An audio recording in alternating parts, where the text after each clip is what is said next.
സദാശിവസമാരംഭാം ശങ്കരാചാര്യമധ്യമാം അസ്മദാചാര്യപര്യന്താം വന്ദേ ഗുരുപരമ്പരാം.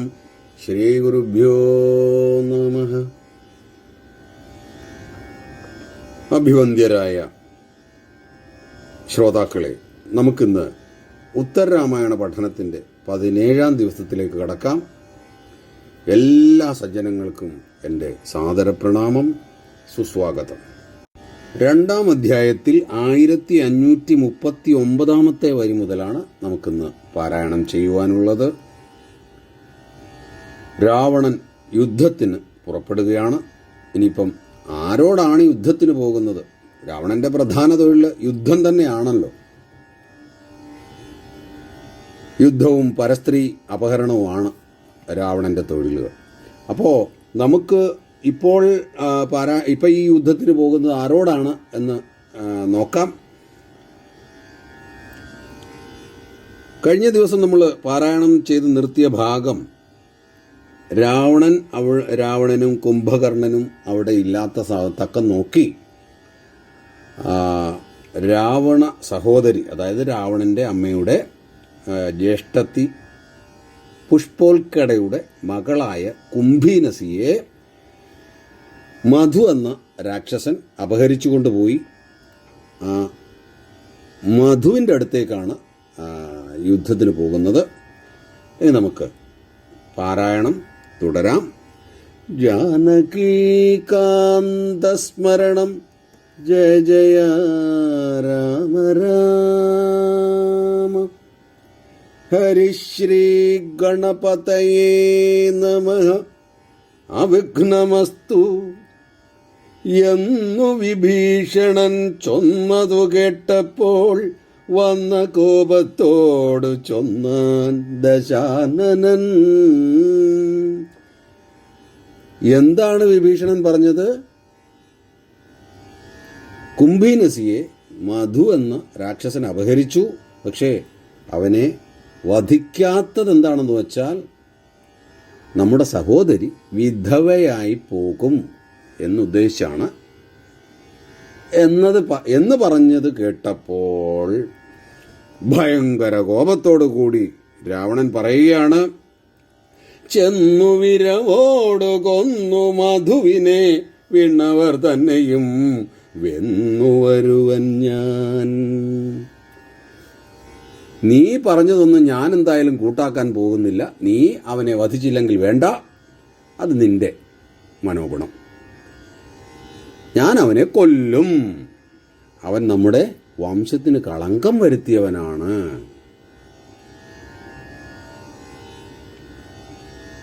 എന്ന് പറഞ്ഞുകൊണ്ട്, അത് മാത്രമല്ല, അവനെയും വധിച്ച് ഞാൻ ദേവലോകത്ത് പോയിട്ട് ദേവന്മാരെയും ജയിച്ചു വരുവാൻ പോവുകയാണ്.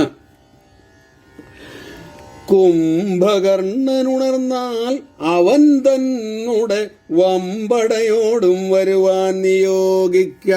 കുംഭകർണൻ ഇപ്പോൾ ഉറക്കത്തിലാണ്. 6 മാസം കഴിഞ്ഞൊന്ന് ഉണരും. ഉണർന്നു കഴിഞ്ഞാൽ അവനോട് പറയണം, കുംഭകർണൻ്റേതായ പ്രത്യേക സൈന്യങ്ങളൊക്കെ ഉണ്ട്, അവരുമൊക്കെ ആയിട്ട് നീ അങ്ങോട്ട് വന്നേക്കാൻ പറയണം.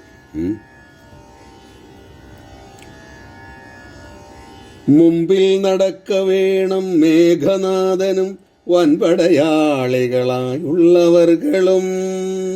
മേഘനാഥൻ ഇപ്പോൾ അത്യദ്ഭുതമായ വരങ്ങളൊക്കെ വാങ്ങി വന്നിട്ടുണ്ട്. മായാപ്രയോഗങ്ങളിൽ അതിനിപുണനായി മറഞ്ഞു നിന്ന് യുദ്ധം ചെയ്യാൻ പറ്റും. അപ്പോൾ ശത്രുക്കളെയൊക്കെ നിഷ്പ്രയാസം ജയിക്കാൻ സാധിക്കും. അതുകൊണ്ട് മേഘനാഥനും എൻ്റെ ഒപ്പം വരണം. നമ്മുടെ പടയാളികളൊക്കെ പ്രത്യേകം തയ്യാറായിക്കൊള്ളുക.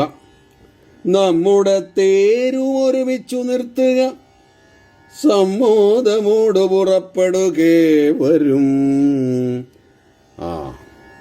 എൻ്റെ തേര് വളരെ വേഗത്തിൽ സജ്ജമാക്കി നിർത്തുക. എല്ലാവരും ആഹ്ലാദത്തോടു കൂടി വേണം പുറപ്പെടാൻ. തീർച്ചയായിട്ടും അവർക്കൊക്കെ വളരെ ആഹ്ലാദപ്രദമാണ്. എന്തുകൊണ്ട്? ദേവലോകത്തേക്കാണ് പോകുന്നത്, ദേവന്മാരെ ജയിക്കാൻ. ശംഖമൃദംഗാദിവാദ്യഘോഷത്തോടും മംഗളമായ മുഹൂർത്തേ പുറപ്പെട്ടാർ. അങ്ങനെ ദേവലോകത്തേക്ക് പോകാൻ തീരുമാനിച്ചു കഴിഞ്ഞു. നല്ല മുഹൂർത്തം നോക്കി ശംഖധ്വനി വാദ്യഘോഷങ്ങളോടെ രാവണനും സൈന്യവും അങ്ങോട്ട് പുറപ്പെട്ടു. ലങ്കയും പാലിച്ചിരിക്ക വിഭീഷണൻ ശങ്കാവിഹീനം ജയിച്ചു വരുവൻ ഞാൻ. ഇനിയിപ്പം മുമ്പുണ്ടായതുപോലെ ഇവിടെ ഒരു പ്രശ്നമുണ്ടാവാൻ പാടില്ല. അതുകൊണ്ട് വിഭീഷണൻ ലങ്കയെ പരിപാലിച്ചിരിക്കണം. ഞാൻ ദേവന്മാരെ ജയിച്ച് മധുവിനെയും കൊന്ന് വേഗം തിരിച്ചെത്തിക്കൊള്ളാം, നീ അതിന് ഒട്ടും ശങ്കിക്കണ്ട എന്നു പറഞ്ഞു തേരേറി പുറപ്പെട്ടു ചെന്നു മധുപുരാന്തേ മരുവീടിനാൻ. ഇപ്രകാരം വിഭീഷണനെ പറഞ്ഞേൽപ്പിച്ചിട്ട് തേരിൽ കയറി മധുപുരി, അവിടെ മധു എന്ന രാക്ഷസൻ താമസിക്കുന്നിടത്തേക്ക് എത്തിക്കഴിഞ്ഞു. കണ്ണുനീരും വാർത്തു കുംഭീനസി വന്നു തന്നുടെ സോദരനോട് ചൊല്ലിടിനാൾ. തൻ്റെ സഹോദരിയായ കുംഭീനസി നിലവിളിച്ചുകൊണ്ട് ഓടിയെത്തി രാവണന്റെ മുന്നിൽ നമസ്കരിച്ചു. എന്നിട്ട് പറയുകയാണ്, എന്നുടെ ഭർത്താവിനെ കൊല ചെയ്യായിക നിന്നഭീഷ്ടങ്ങൾ അനുഷ്ഠിക്കുമെൻ പതി. എൻ്റെ പതിയെ നീ വധിക്കരുത്, എന്നെ വിധവയാക്കരുത്. നിന്റെ എന്താഗ്രഹമാണെന്ന് വെച്ചാൽ അവൻ ചെയ്തു തരും. ദേവകളോട് യുദ്ധത്തിനു പോകിലോ സേവകന്മാരിൽ ഒന്നായവനും വരും. അങ്ങ് ദേവലോകത്തേക്ക് യുദ്ധത്തിന് പുറപ്പെടുകയാണെന്ന് കേട്ടു. തീർച്ചയായിട്ടും അങ്ങയുടെ സേവകന്മാരിൽ ഒരുവനായിട്ട് അവനും എത്തിക്കോളും. എങ്കിലൻ മുമ്പിൽ വരുത്തിയിടവന നീ സങ്കടം തീർത്ത ഭയം കൊടുത്തിടുവൻ. ശരി, എന്നാൽ നീ അവനെ വേഗം വരുത്തൂ, അവന് ഞാൻ അഭയം കൊടുത്തുകൊള്ളാം. ഞാൻ ക്ഷമിച്ചിരിക്കുന്നു, അവൻ ചെയ്ത അപരാധങ്ങളൊക്കെ പുറത്തിരിക്കുന്നു എന്നതു കേട്ടു കുംഭീനസി വേഗേന ചെന്നു ഭർത്താരമുണർത്തി വരുത്തിനായി.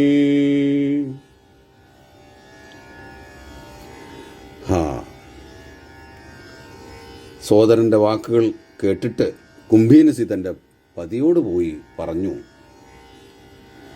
ചെന്നു മത്സോദരൻ തന്നെയും കണ്ടവൻ തന്നോടു കൂടെ യുദ്ധത്തിനു പോക നീ.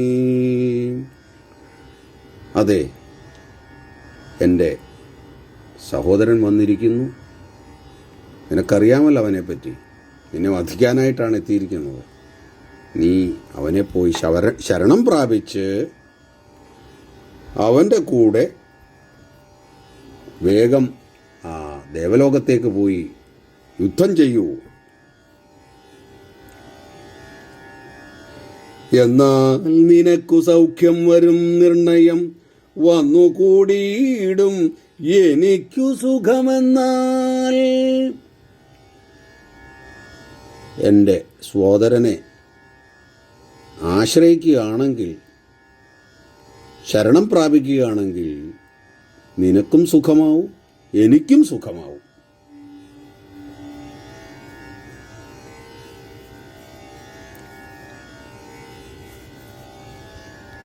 കുംഭീനസീവാക്കു കേട്ടു മധുവാതി സംഭ്രമം പൂണ്ടു ദശാസ്യനെയും വന്നു കണ്ടു യഥോചിതാചാര പുരസ്കൃതം. കൊണ്ടാടി നന്നായി വിരുന്നും കഴിച്ചുടൻ ബന്ധുസൽക്കാരം പരിഗ്രഹിച്ചാദരാൽ പങ്ക്തിമുഖനും അവനോടു ചൊല്ലിനാൻ.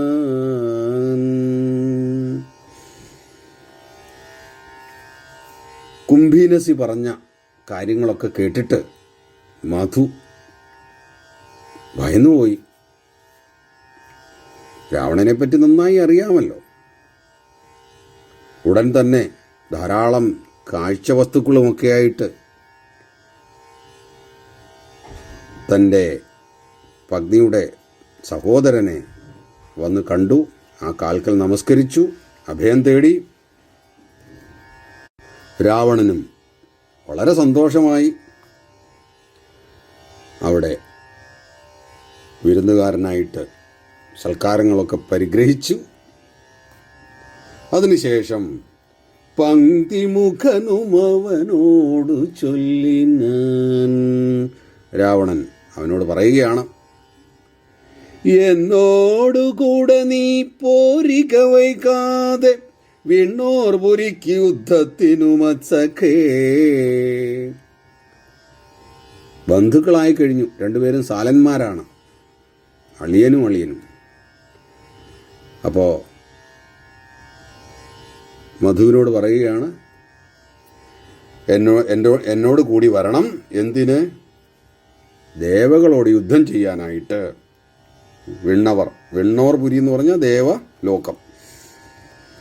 രാവണനോട് കൂടെ പുറപ്പെട്ടിതു ദേവകളോട് പോർക്കായി മധുവീരനും. അങ്ങനെ ആ മധു എന്ന് പറയുന്ന ആ രാക്ഷസനും അവരോടൊപ്പം കൂടി.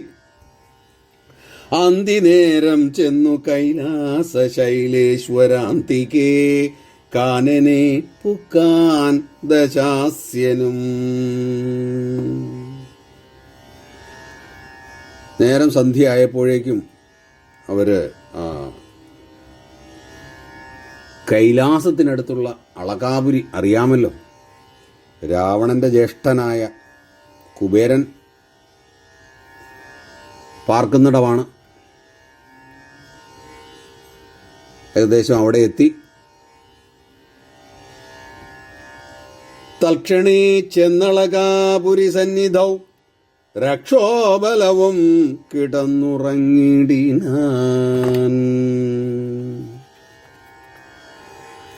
ഇനിയുള്ള യാത്ര, മുന്നോട്ട് ഉള്ള യാത്ര അടുത്ത ദിവസമാകാമെന്ന് കരുതി അവരെല്ലാവരും അവിടെ വിശ്രമിച്ചു, താവളമടിച്ചു.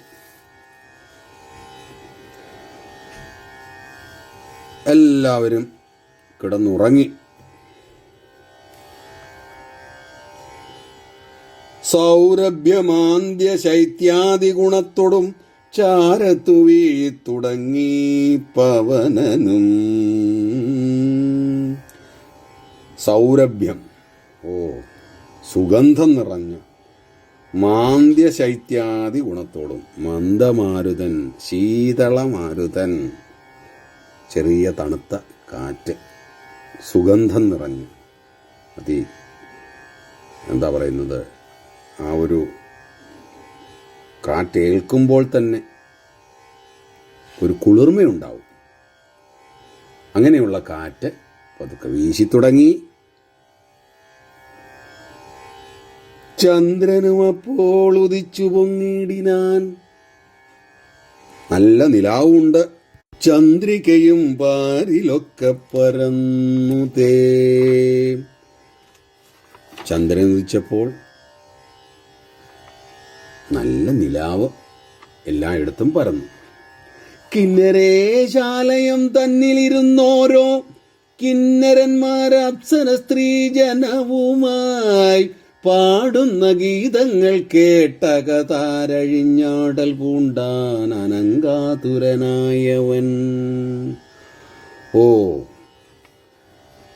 ആ അളകാപുരിയിൽ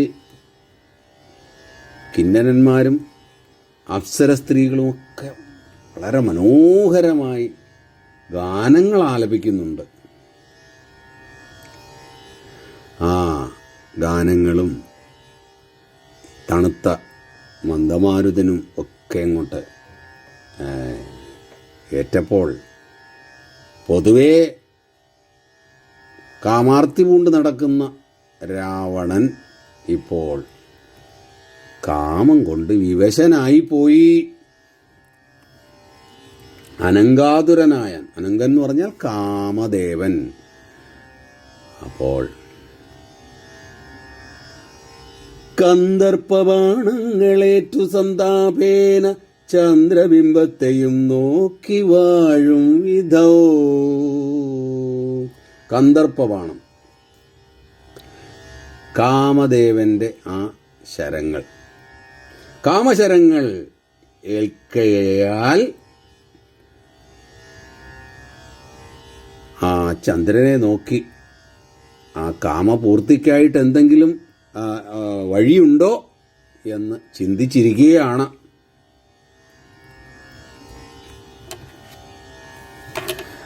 ദിവ്യാംബരാഭരണാലേപനങ്ങളാൽ സർവാംഗമെല്ലാം അലങ്കരിച്ചങ്ങനെ ലോകൈക സുന്ദരിയാക്കിയ നാരി താനേകയാ ഏകാകിനിയായി വരുന്നതു കണ്ടവൻ. അതാ അപ്പോൾ സർവാംഗ സുന്ദരിയായ ഒരു യുവതി വേഷഭൂഷാദികളൊക്കെ അണിഞ്ഞ്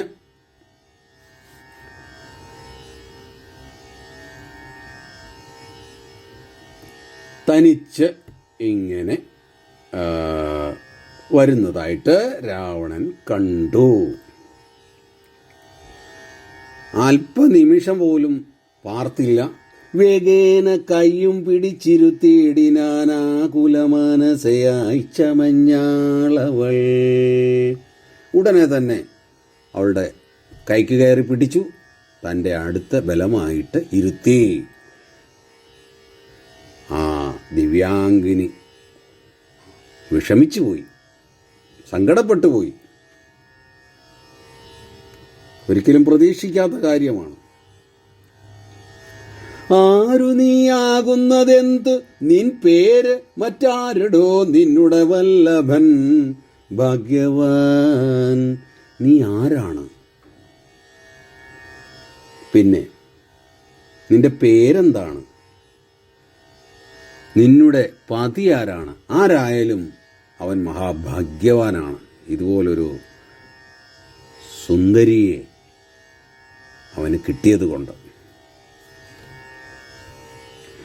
നിന്നോട് കൂടെ രമിച്ചു വാണിടുവാൻ എന്നോട് തുല്യരായില്ല മറ്റാരുമേ.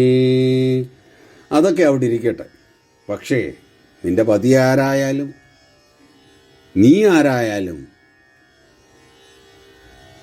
എന്നോടുകൂടെ രമിക്കുവാനായിട്ട്, അതായത് എന്നോട് തുല്യരായിട്ട് നിനക്ക് മറ്റാരെയും കിട്ടുകയില്ല. എന്നോട് കൂടെ വസിച്ചിവിടെ നീ, പിന്നെ ഞാൻ നിന്നെ അയച്ചിടുവനടോ. അതുകൊണ്ട് എന്നോടൊപ്പം നീ ശയിച്ചാലും എൻ്റെ ആവശ്യം കഴിഞ്ഞാൽ ഞാൻ നിന്നെ തിരിച്ചയച്ചു കൊള്ളാം.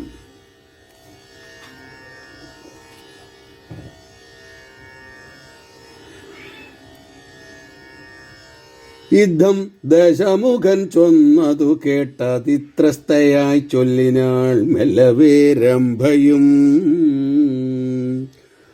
അതെ, രംഭ എന്ന അപ്സര സ്ത്രീയായിരുന്നു അവൾ. ഇങ്ങനെ രാവണൻ പറഞ്ഞത് കേട്ടിട്ട് രംഭ ഇപ്രകാരം പറഞ്ഞു. നിന്നുടെ പൂർവജനായ ധനേശ്വരൻ തന്നെ പുത്രൻ നളകൂവരൻ, അവൻ തന്നെ വല്ലഭയാകിയ രംഭജാൻ നിന്നുടെ പുത്രിയായി വന്നിടുമോർക്ക നീ.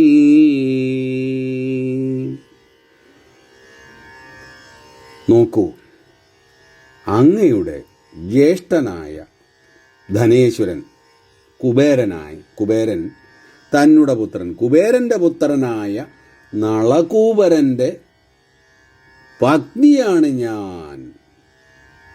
രംഭ എന്നാണ് എൻ്റെ പേര്. കൊല്ലാത്ത കാര്യമോരായ നീ മനസ്സേ, നല്ലവണ്ണമയച്ചീടന്നെ വൈകാതെ. അങ്ങ്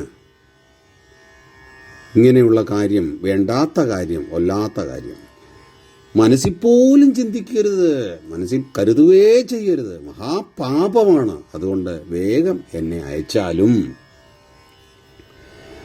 അപ്പോൾ ദശമുഖൻ ചൊന്നാൻ അതിൻ മൂലം അപ്സര സ്ത്രീകൾക്ക് ദോഷണമില്ലേതും. അതെ, അങ്ങനെയാണ് പലരും. തൻ്റെ കാര്യം സാധിക്കണമെന്നുണ്ടെങ്കിൽ പല കാരണവും പറഞ്ഞ് ഒപ്പിക്കും. ഇപ്പം എന്താ പറയുന്നത്? അതുകൊണ്ട് കാര്യമൊന്നുമില്ല, അപ്സര സ്ത്രീകൾക്ക് ആരോടൊപ്പം ശയിച്ചാലും ഒരു കുഴപ്പവും ഇല്ലാന്ന്. വൻപോടി വണ്ണം പുണർന്നിതു രാവണൻ, രംഭയെ കമ്പം കലർന്നു പോയാളവൾ. ഉടൻ തന്നെ മറ്റൊന്നും ആലോചിച്ചില്ല. ആ രംഭയെ കാമാസക്തനായി ആലിംഗനം ചെയ്തു രാവണൻ. രംഭ അതിലകപ്പെടുകയും ചെയ്തു. ചെന്നു നളകൂബരനോടവസ്ഥകളൊന്നൊഴിയാതെ പറഞ്ഞിതു രംഭയും. തൻ്റെ പതിയായ ആ നളകൂബരനോട് ഉണ്ടായ കാര്യങ്ങളൊക്കെ അറിയിച്ചു. വൻപോടിനിയും ഒരുത്തിയെ ചെന്നവൻ അൻപോടി വണ്ണം തൊടുകിൽ അവൻ തല ഏഴായി നുറുങ്ങി വീണാശു മരിക്കെന്ന് രോഷാൽ നളകൂബരൻ ശപിച്ചിടിനാൻ.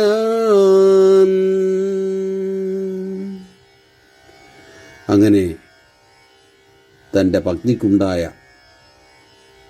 ആ അവസ്ഥ അറിഞ്ഞ് അത്യധികം കോപവൈരാഗ്യത്തോടെ ആ വൈശ്രവണപുത്രൻ ഇപ്രകാരം ശപിച്ചു. ഇതുപോലെ, അതായത് അനുവാദമില്ലാതെ ബലാത്കാരമായിട്ട് ഏത് സ്ത്രീയെ അവൻ പ്രാപിക്കാൻ ചെന്നാലും അവൻ്റെ തല, ഓരോ തലയും ഏഴായിട്ട് നുറുങ്ങി മരിക്കും എന്ന് ശപിച്ചു. ഭേരിയും പാരം മുഴക്കിനാർ ദേവകൾ മാരി പോലെ പുഷ്പവൃഷ്ടി തൂക്കിടിനാർ. ഈ ശാപവാക്കുകൾ കേട്ടിട്ട് ദേവന്മാരൊക്കെ അത്യധികം സന്തോഷിച്ചു. അവർ ആ സന്തോഷം കൊണ്ട് പെരുമ്പറ മുഴക്കി പുഷ്പവൃഷ്ടിയും ചെയ്തു. അന്നു തുടങ്ങിയിണങ്ങാതെ മാതരെ ചെന്നു തൊടുകയുമില്ല ദശാനനൻ. അന്നു മുതൽ ആ ശാപത്തെ ഭയന്ന് രാവണൻ ഒരു സ്ത്രീകളെയും ബലാത്കാരമായി പ്രാപിക്കുകയില്ല. പല പുരോഗമനവാദികളും പറയാറുണ്ട്, രാവണൻ സീതയെ അപഹരിച്ച് ലങ്കയിൽ കൊണ്ടുപോയി 1 വർഷം പാർപ്പിച്ചെങ്കിലും അവൻ്റെ സദ്ഗുണം കൊണ്ട് ഒന്ന് തൊടുക പോലും ചെയ്തില്ല. പക്ഷേ എന്താണ് സത്യത്തിൽ? ഈ ശാപമാണ് കാരണം. അത് ഈ പറയുന്നവരാരും മനസ്സിലാക്കിയിട്ടില്ല എന്ന് വേണം ചിന്തിക്കാൻ. സ്വർഗവിജയം. ആദിത്യനുമുദിച്ചിടിനാനന്നേരം വാദിത്രഘോഷേണ രാക്ഷസവീരരും സ്വർഗലോകം ജയിപ്പാൻ നടകൊണ്ടിതു ഒക്കെ നടുങ്ങി ഭയേന ജഗത്രയം. നേരം വെളുത്തു, ആദിത്യൻ ഉദിച്ചിടിനാൻ അന്നേരം വാദിത്രഘോഷേണ. വാദിത്രം എന്ന് പറഞ്ഞാൽ ഒട്ടും ഉചിതമല്ലാത്ത ശബ്ദം പുറപ്പെടുവിച്ചുകൊണ്ട് എന്ന് വേണം നമുക്ക് അനുമാനിക്കാൻ. അങ്ങനെ ആ രാക്ഷസന്മാരൊക്കെ സ്വർഗലോകം ലക്ഷ്യമാക്കി നടകൊണ്ടു. ആകെ ഭയന്നുപോയി. ജഗത്രയം തന്നെ ഭയന്നുപോയി. ദേവന്മാര് എന്തിനു വേണ്ടിയാണ് ലോകത്തിലുള്ളത്? പ്രപഞ്ചത്തിൽ ധർമ്മത്തെ രക്ഷിക്കാനായിട്ടുള്ളവരാണ് അവർ. അപ്പം ഈ ധർമ്മരക്ഷകന്മാരെയാണ് ഈ അധർമ്മി ഇല്ലാതാക്കാൻ പോകുന്നത്, അല്ലെങ്കിൽ അവരെ ജയിക്കാൻ പോകുന്നത്. ലോകത്രയം നടുങ്ങിപ്പോയി എന്നാണ് പറയുന്നത്. സപ്തസമുദ്രങ്ങളും പൂർണ്ണഘോഷേണ തൃപ്തി കലർന്നങ്ങു പൊങ്ങി വരും പോലെ കോലാഹലം കേട്ടു വാസവന നേരം ആലോല ചേതസ ചെന്നങ്ങതിഭയാൽ.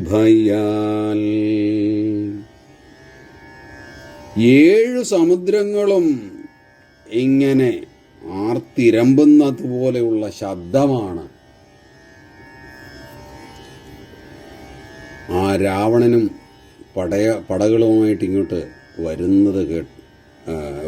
വന്നപ്പോഴുണ്ടായ ആ കോലാഹലം.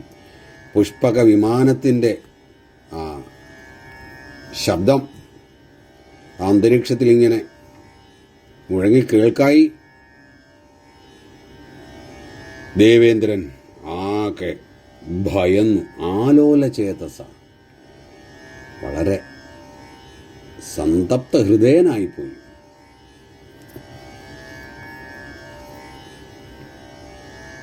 ഉടൻ തന്നെ ഭയത്തോടുകൂടി ക്ഷീരപാരാവാര തീരം പ്രവേശിച്ചു. പാരാവാരം എന്ന് പറഞ്ഞാൽ സമുദ്രം. പാലാഴി തീരത്തെത്തി. നാരായണനെ സ്തുതിച്ചാൻ പലതരം.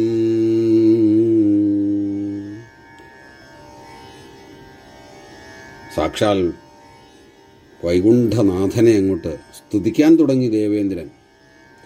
ദേവേന്ദ്രൻ എന്നല്ല, നമ്മളെല്ലാവരും നമ്മുടെ മുന്നിൽ ആപത്ത് പിണയുമ്പോഴാണ് ഭഗവാനെ ഓർക്കുന്നതും മനസ്സറിഞ്ഞ് പ്രാർത്ഥിക്കുന്നത്. പക്ഷേ എപ്പോഴും നമ്മുടെ ഉള്ളിലുള്ള ആ ചൈതന്യത്തെ നമ്മൾ അറിയുന്നില്ല. അതുകൊണ്ടാണ് അങ്ങനെ സംഭവിക്കുന്നത്. രാവണൻ തന്നെ വധിച്ചു ഭയം തീർത്തു ദേവകളെ പരിപാലിച്ചു കൊള്ളണം. ദേവേന്ദ്രൻ തൻ്റെ സങ്കടം ഉണർത്തിക്കാൻ തുടങ്ങി. ഹേ നാരായണ, അങ്ങ്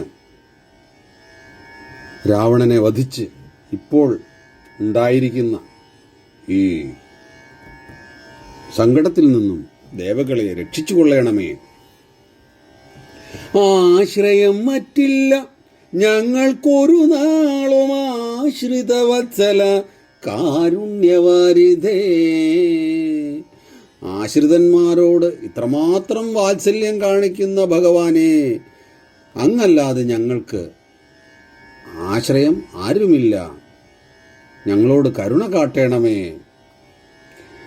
സംഗ്രന്ഥന സ്തുതി കേട്ടു നാരായണൻ ശംഖചക്രാബ്ജഗദാധരൻ മാധവൻ പങ്കജലോചനൻ പത്മാലയാവരൻ സങ്കടം ഭക്തജനത്തിനു തീർപ്പവൻ ദേവേന്ദ്രനോടരുൾ ചെയ്താനതു നേരം. രാവണനോടു നിങ്ങൾക്കു ജയം വരാം. സംഗ്രന്ഥൻ ദേവേന്ദ്രന്റെ ഇപ്രകാരമുള്ള സ്തുതി കേട്ടിട്ട് ഭഗവാൻ പറയുകയാണ്, ശംഖചക്രാബ്ജ ഗദാധരൻ മാധവൻ. ശംഖചക്ര ഗദയും അബ്ജം താമര ഇവയൊക്കെ 4 തൃക്കൈകളിൽ അണിഞ്ഞവനായിരിക്കുന്ന ഭഗവാൻ നാരായണമൂർത്തി. പിന്നെയോ പങ്കജലോചനൻ, താമരക്കണ്ണനാണ്. പത്മാലയാവരൻ, ലക്ഷ്മീദേവിയുടെ പതിയാണ്.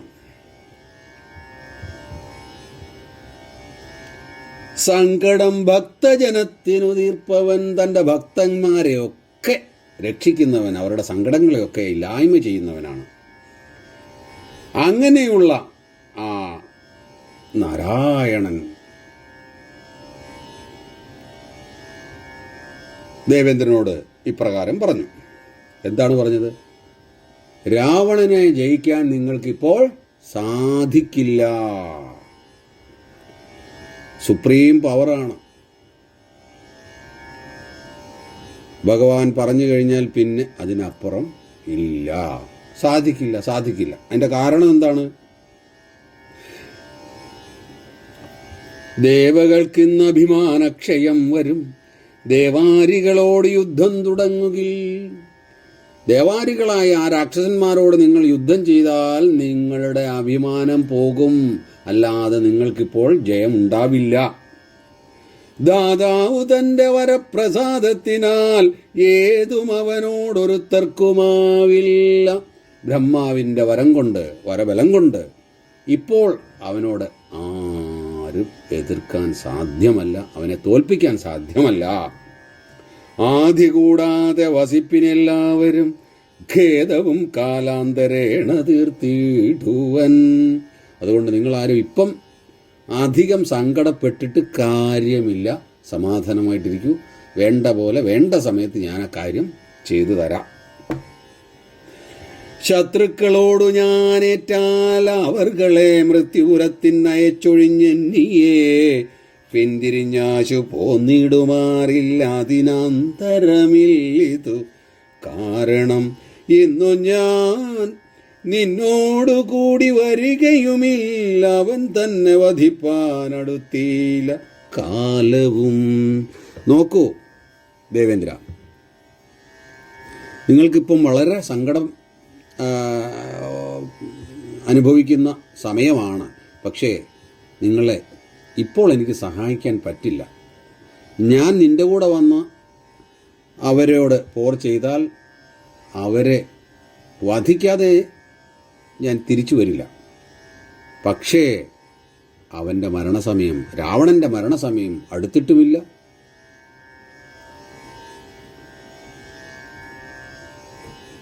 അതുകൊണ്ട്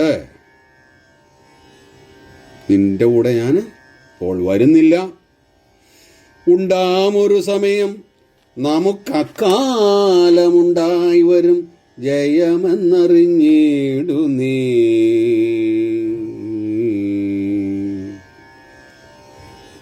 എല്ലാത്തിനും ഒരു സമയമുണ്ട് ദേവേന്ദ്ര. ഇപ്പം നിങ്ങളുടെ നല്ല കാലമല്ല. രാവണൻ്റെ മരണസമയം അവൻ ജനിച്ചപ്പോഴേ എഴുതി വെച്ചതാണ്. അതാർക്കും മാറ്റാൻ സാധ്യമല്ല. അത് ഞാൻ വിചാരിച്ചാൽ പോലും. അതുകൊണ്ട്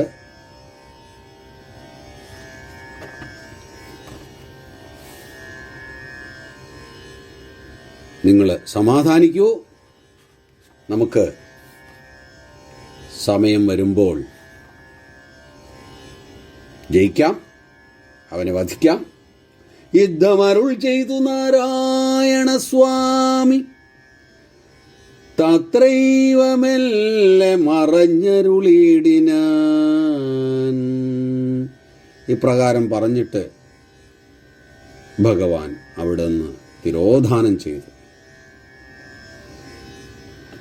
വന്ദിച്ചു ഭക്തിയാ നമസ്കാരവും ചെയ്തു, മന്ദമന്ദം വിബുധേന്ദ്രനും വാങ്ങിനാൻ.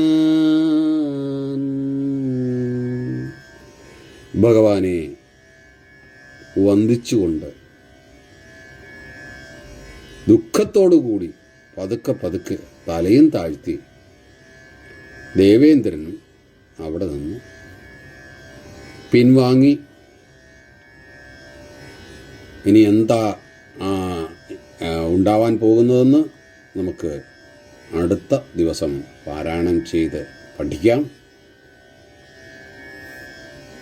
എല്ലാ സജ്ജനങ്ങൾക്കും എൻ്റെ സാദര പ്രണാമങ്ങൾ. ഒരിക്കൽ കൂടി അർപ്പിച്ചുകൊള്ളുന്നു. ജാനകീകാന്തസ്മരണം ജയ ജയ രാമ രാമ.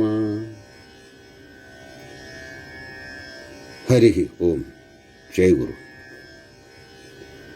ഓം പൂർണ്ണമദഃ പൂർണ്ണമിദം പൂർണ്ണാത് പൂർണ്ണമുദച്യത്തെ പൂർണ്ണസ്യ പൂർണ്ണമാദായ പൂർണ്ണമേവാവശിഷ്യത്തെ. ഓം ശാന്തി ശാന്തി ശാന്തി.